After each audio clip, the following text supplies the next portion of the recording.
เบิ่งโอ้พี่ลึกซ้อมสกินเนาะผลงานมานี่นะน้องเอ้ย3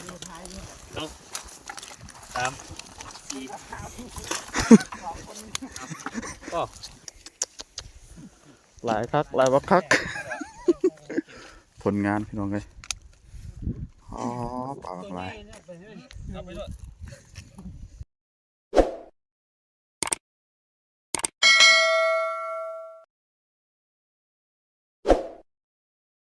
สบายดีพี่น้องมองปลายเนาะวันนี้ก็สิพาพี่น้องมากวดแห่คือเก่าเนาะกวดแห่แล้วลากแห่พี่น้องเลยนี่กับทีมงานไอ้คนเลยไม้เก่าพี่น้องเลยวันเก่าหมดแล้วโอ้ยมาเบิ่งสัมผัสนายผ่านเลยจังได้นายผ่านกันเลยมันคือเก่าวันนี้เอาดีๆเด้อคนน่ะจังได้นายผ่านดอนเลยของแท้เลยมั่นใจว่าสิมานวันนี้โอ้จัดเต็มมื้อนี้จัดเอาเบิ่งนายผ่านดีอยู่นะเลยให้ 1,000% วะหรือให้ 0% นะบ่เต็มเป่าบ่เมื่อมื้อน่ะว่าโอ้บ่เต็มเป่าบ่มือเอาซั่นจัดไปทีมงานเฮาจวดหมายเก่าพี่น้องเอ้ยบ่หาอยู่หากินเนาะมือพักมือพรก็พากันมาหาอยู่หากินพี่น้องอาทิตย์แล้วมาเบิ่งมันป้าเป็นน้ำแข็งหมดติดลบเลยเนาะพี่น้องมื้อนี้ใคร13 องศาแต่ว่าน้ำบ่เป็นน้ำก้อนนะหลายอยู่พี่น้องเลยมาสุดแล้วอีพีที่แล้วได้10 ปลายโล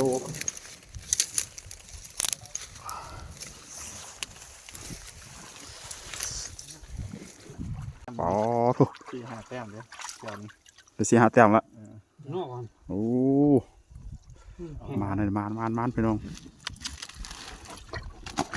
ไปให้มันได้ถึงไปโอ้น่าอีกโอ้ยแก้วงมอยู่เท่านี้แก้ว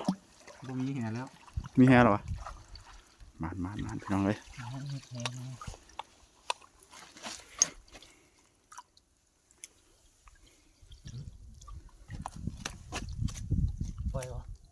ปล่อยเขาเถอะ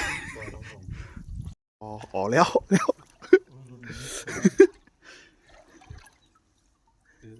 โอ้2 ตัวนะคนนี้ปิ้งเลยเขาท่าทุกบาทเลย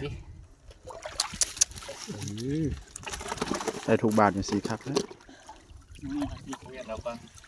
เอาแกนาวเ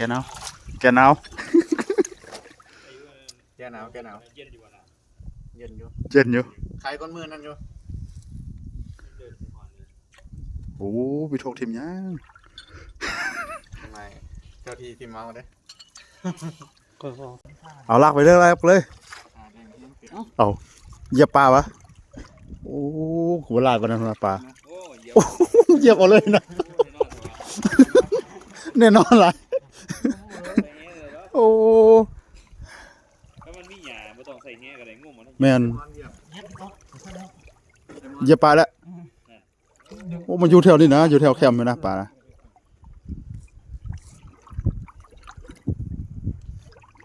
มันอยู่น้ำแคมแบบนี้นะที่ตอนแกยังได้งมหมดเลยน้ำบลึกปานใดน้ำขาแทงหมด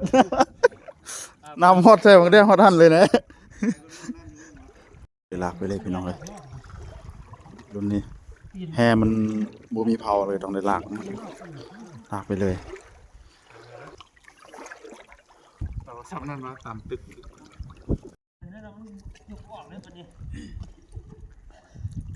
บ่น่าวันนี้นะธรรมดานะ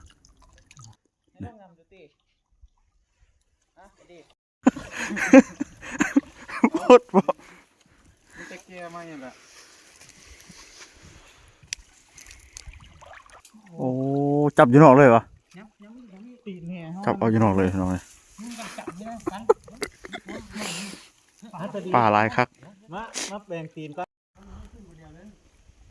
ได้ดาวแต่แล้วพี่น้อง ทำสิกินปลาอยู่เกาหลีนะคันดุหานะเอานะแฮกวางมาได้เลยนี่ก็เอาอยู่หนกับเจอกควงนะเมื่อกี้นี่แฮน้อยเนาะแฮทีได้ปลาน้อยปลาพอมุกโอ้เดี๋ยวหลายเขาก็ได้อยู่พี่น้องหลายพูดวะอ๋อจะนอกแฮเลยอ๋อหลายพี่ลึกพี่น้องปลาเดี๋ยวจะเอาเป่ามาใส่เด้อเต็มร้อยนะเดี๋ยวจะเอาเป่าก่อนจะเอาเป่าเปลี่ยนก่อนถุงเต็มแล้วอยู่เป่าก็มีพี่น้องมาเปลี่ยนธง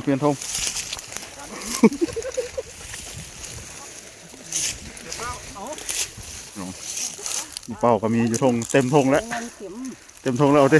มาธงนะโอ้พี่น้อง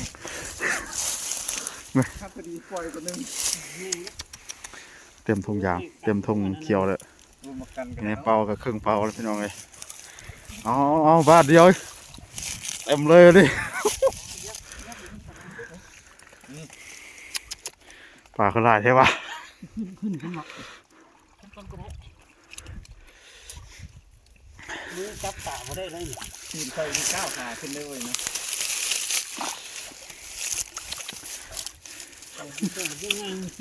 ปล่อยปลาเราใส่ถุงแล้วปล่อยแล้วบุกเอาถุงมาใส่ไว้เลย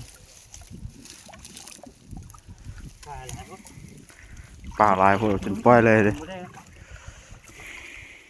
เจ้าจะงมบ่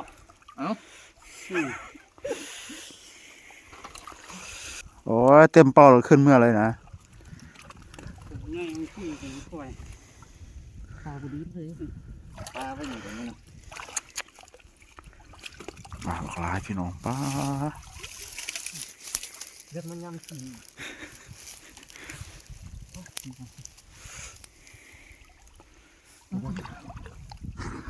มันอยู่นอกเหมือนกันนะตัวใหญ่ตัวนึงในวันนั้นเด้อ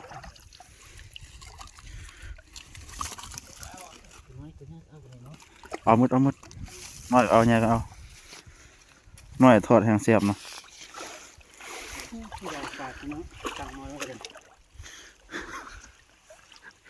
จำมันจนถึงหัวถุงแล้วเป็นปีปลาจะก็จะได้อยู่ถุง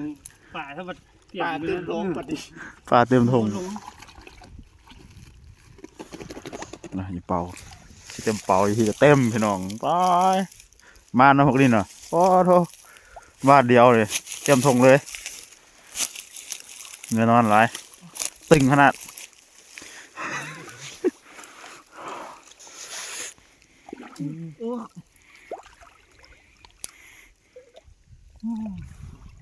เป็นยังไงจะพาลูกกันดึงปล่อยความเอาทั้งเส้นทั้งปล่อยเนาะปลาลายพูด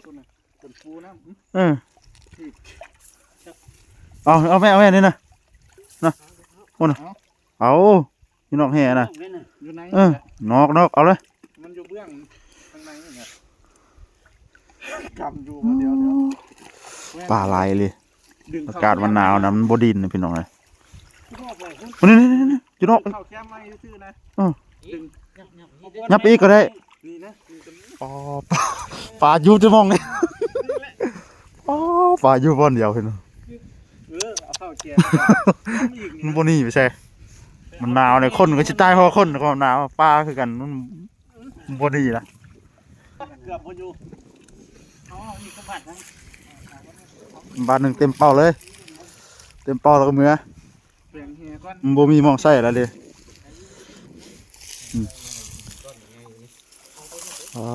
ลงบาทเดียวพี่น้องบาทเดียวเต็มมันเป็น10 โล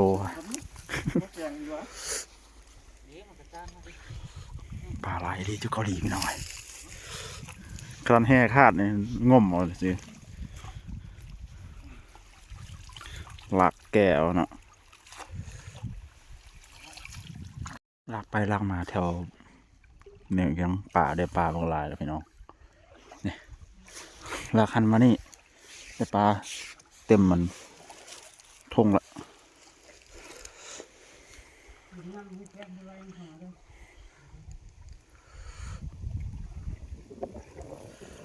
มันหนาวหลายปลาบนนี้นะพี่น้องโอ้ตัวบกใหญ่พี่น้องใส่บกใหญ่โอ้โหตัวใหญ่พี่น้อง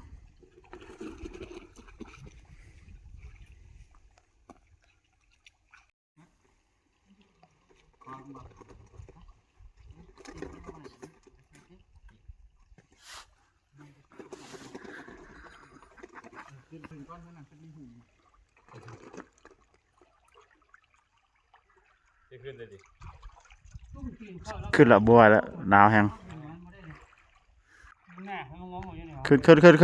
พอแล้วเอาหลายเท่เบิ่งโอ้พี่ลึกซ้อมสกินเนาะผลงานมานี่นะน้องเอ้ยหลายคักหลายบักคักผลงานพี่น้องเอ้ยอ๋อปลาหลากหลายคุณนะได้20 กิโลคนนะมาเบิ่งผลงานเรามานี่พี่น้องเลยได้20 กิโลเนาะมาเทเบิ่งเลยโอ้โหเต็ม3แบบไงสั่งเมื่อกี้นี่ได้20 กิโลเนาะนะโอ้ชุดนี้ครับบ่ได้ปลาใหญ่หลายนะจะปลาน้อยนะชุดแล้วเนี่ยโอ้ได้ปลาใหญ่หลายโอ้ยหมานคือเก่าพอได้เข้ามาเบิ่งคลิปนี้ฝากกดไลค์กดแชร์กดติดตามให้เด้อพี่น้องสำหรับคลิปนี้ก็ฝากไว้พอสำนี้เนาะคลิปหน้าจะพบกันไหมสบายดีพี่น้องเลย